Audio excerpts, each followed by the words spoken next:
what we said yesterday in a statement, I'm sure you saw that we deplored the comments made by Russian Foreign Minister Lavrov regarding the forthcoming elections on the territory of the self-proclaimed Luhansk and Donetsk People's Republics. You would remember that both the foreign ministers and the leaders have also addressed this and said that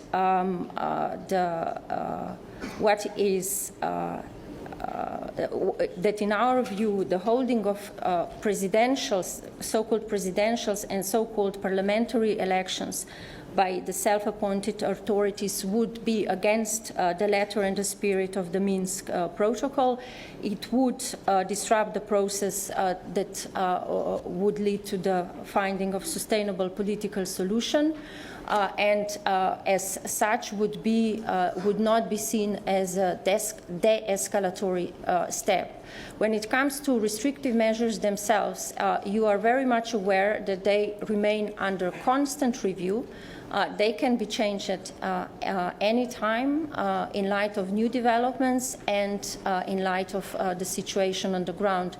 But beyond that point, I can't speculate right now. Here is there are clear commitments taken by the parties and with important agreements reached in Minsk. There is dialogue going on between Vladimir and Petro, and I think this is absolutely important, but this is not enough. And I'm asking everybody to do more, and we need to be able to prove the enemies of peace are wrong. Urgency, we want to make progress now. This is absolutely important, obviously, for the future of Ukraine, because it's a fundamental issue. We need a role. I think it was a good meeting. Of course, now the key is the implementation. The agreements of Minsk are essential to create trust between the parties involved. And it was agreed to implement Minsk protocol. Now, three main points. First, the verification of the ceasefire.